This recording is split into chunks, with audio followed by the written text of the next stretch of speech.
Summer is here, but there is still a lot going on in the news world, including President Trump hitting North Korea for a visit that was short on planning, but big on theatrics. Now, whether you think it's good or bad, here's a new moment in history. Donald Trump becoming the first American president to set foot inside North Korea. Now, there was even confusion as these photographers that you see scrambled to try to get the right picture and get out of the way.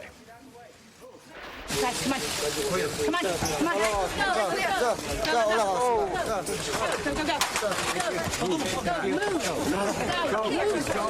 Where are they going? Straight. They're going straight. That kind of chaos is unusual in any diplomatic appearance because they're usually planned in a different way and with a lot more time.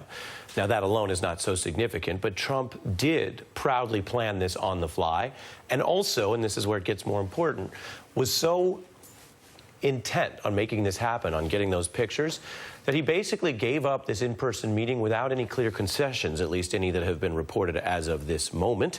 The stage manager challenges were serious when White House Press Secretary Stephanie Grisham was also bruised after a scuffle with North Korean security guards who were reportedly trying to block U.S. reporters from getting close to that meeting between Trump and North Korea's leader. Another bit of drama there.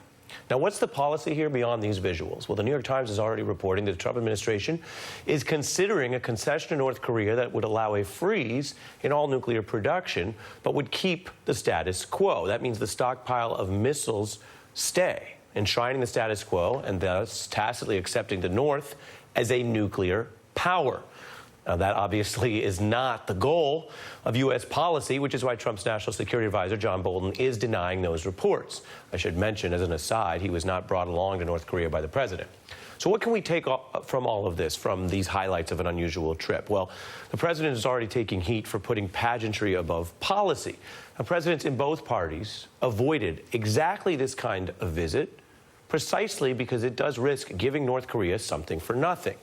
Time on their turf, literally, the prestige of an American visit, and all the rest. Now, that doesn't mean that everything that is on the table or that's even being denied by the administration is completely unprecedented. Team Trump, again, they say there isn't necessarily going to be a surrender for a potential freeze that makes North Korea nuclear-armed recognized power. But other administrations have also explored, at least in theory, similar proposals in unsuccessful efforts to find a solution for the North Korea problem. This is a good deal for the United States. North Korea will freeze and then dismantle its nuclear program. North Korea policy is not a place where precedent is even very encouraging. Past presidents didn't actually disarm North Korea, hence the debates today.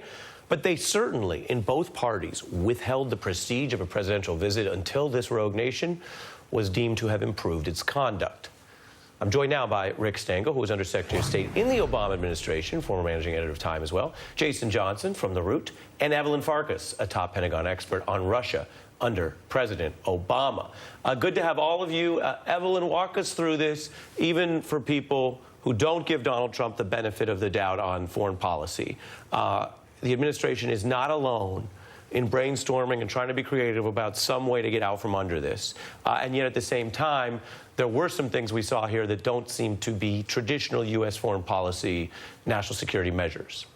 Right, Ari. I mean, I actually worked pretty heavily on North Korea policy when I worked for the Senate Armed Services Committee, and in 2008 I went to Yongbyon, to the nuclear facility, at a time when the Bush administration thought they had a deal with North Korea that involved getting to eliminating their nuclear program. It was a step-by-step approach where, you know, there was a lot of reciprocity. That's the same kind of proposal that they had under the Clinton administration, although that was more of a freeze. And it worked for a while until the North Koreans cheated and started a uranium program. So it's very hard to pin down the North Koreans. The problem with our current situation is that our president has eased up on the pressure, the sanctions. He's let the Russians and the Chinese and others provide, trade essentially under the table with the North Koreans. And he's also obviously extended this diplomatic hand, but he doesn't have a really good strategy, as far as we can tell, to actually get to an outcome. And point blank, can you imagine President Obama or Bush going and doing a visit like we just saw, like we just showed on our screens here, without getting something in return? No, not at all. And that's really the problem, Ari, because don't forget, we have actually frozen our major our major military exercises that we conduct with the South Koreans annually. We've frozen them. They're still frozen in deference to North Korean concerns. In exchange, they have stopped conducting any nuclear weapons tests. That's good. And they haven't conducted any intercontinental ballistic missile tests. That's also good. But again, no progress since President Trump met over a year ago with Kim Jong Un for the first time. Rick? Yes, I mean, Evelyn gave an excellent tour of the waterfront. And, I mean, just to not put too fine a point on it, once upon a time, going to the DMZ with Kim Jong Un would have been the reward for successful talks that happened over months and years. Also, when you talk about the freezes that previous presidents did, remember, that Clinton freeze was 20 years ago, before the North Koreans had what they have now, 20 or 30 or 40 nuclear missiles. I mean, and again, you know, to just try to punctuate it, the North Koreans feel that they have tricked Donald Trump, that in exchange for potentially freezing this or doing almost nothing, remember, they haven't destroyed a single missile, a single nuclear reactor, anything. In exchange for this photo op, they have basically gotten a kind of legitimacy in the world's eyes. So walk us through this, because we'll keep this up on the screen. The frenzied videographers and photographers, you're speaking to something that they both share, that both of these leaders care a lot about the pictures that are beamed around the world. Yes, but Kim Jong Un understands and has figured out that Donald Trump cares about that more than any single other thing. And by the way, the frenzy of the North Korean reporters is such that if they don't get the right picture, they're going to prison, unlike American reporters. Well put and serious. Jason, the domestic politics on this are obviously fascinating. It is hard to rush from criticizing Barack Obama for a careful treaty with Iran all the way to co-signing all of this. But it can be done. Take a listen to Tucker Carlson. You've got to be honest about what it means to lead a country. It means killing people. It's not necessarily a choice between, you know, the evil people and the great people. It's a choice most of the time between the bad people and the worst people. That's just kind of the nature of life, and certainly the nature of power. Jason? Well, congratulations for Tucker for making it so clear. Apparently, my doctorate in political science is a waste of time, because being a great leader is just about killing people. Who knew?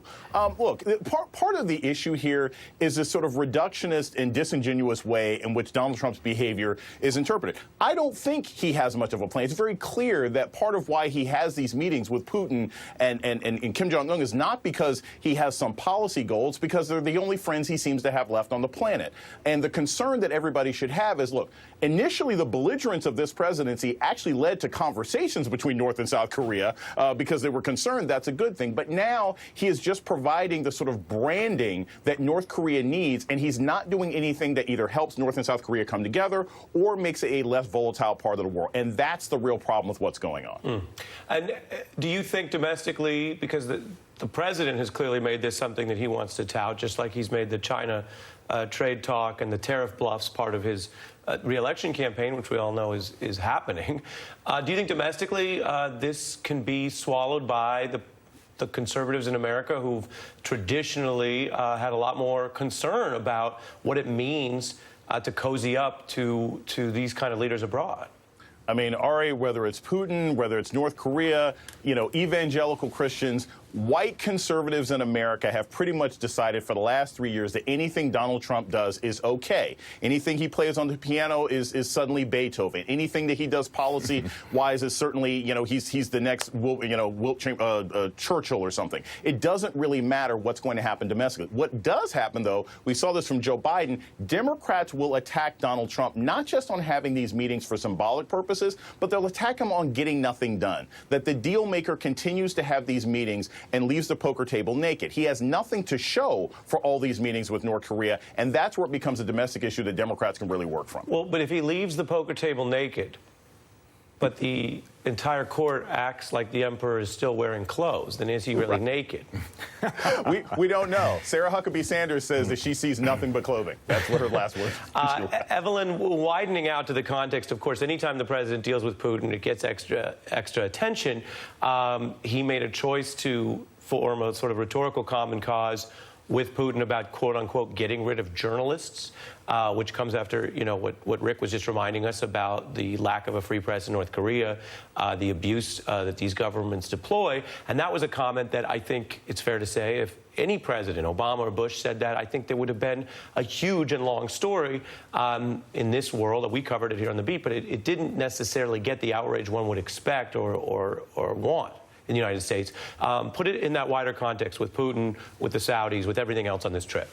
Yeah, no, I mean, Ari, it's outrageous. First of all, one of the most dangerous places to be a journalist in the world today is in Russia, in the Russian Federation, because there's some free press there, but if you cross the line too many times, especially investigative journalists, you are likely to end up dead. And that goes for whether you're in Russia or whether you go elsewhere, but you've been covering Russia unfavorably or the government unfavorably. Right, the international so it's outrageous, right, that the president says this. And then, of course, we know very well what the Saudis do. I mean, they assassinate people, and the brutal assassination of Jamal Khashoggi, who was a resident of Virginia in the United States, who should have been deemed a lot more protection, not to mention, of course, outrage coming from the White House than he got.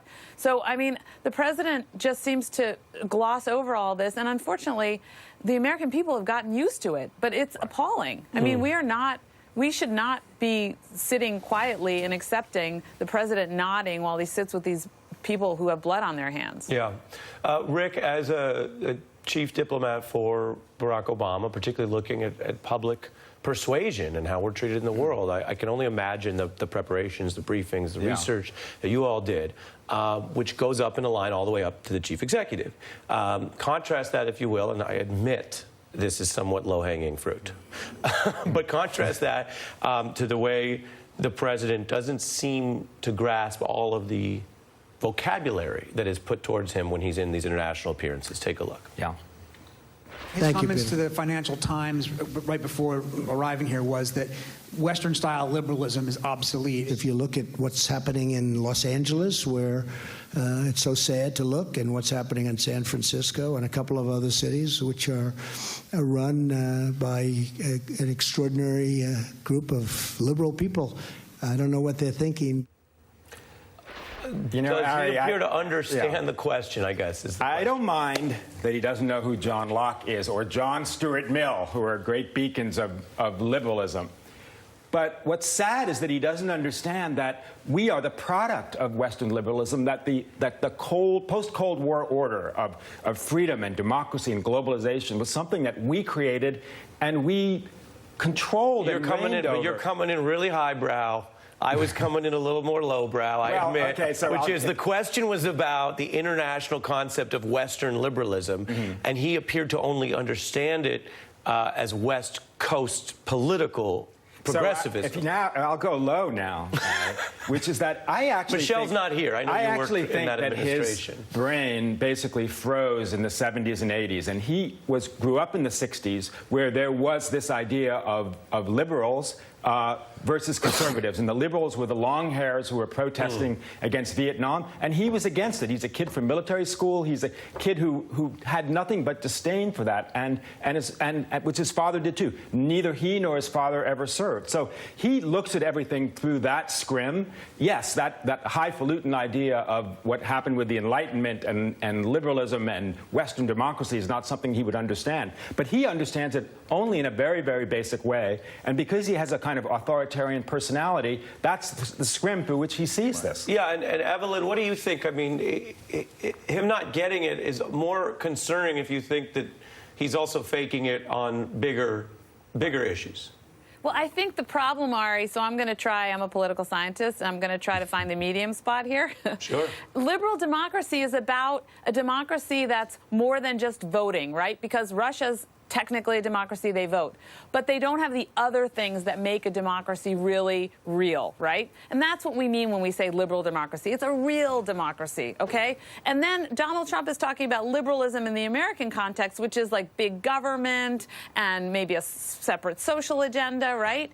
He's confusing these two things, but they actually matter. Because when you're on the international stage, you're fighting against Vladimir Putin and all the dictators around the world to protect liberal democracy. democracy, to protect the kind of democracies we and the Europeans and the Japanese and the Israelis and all of our allies and partners have. That matters.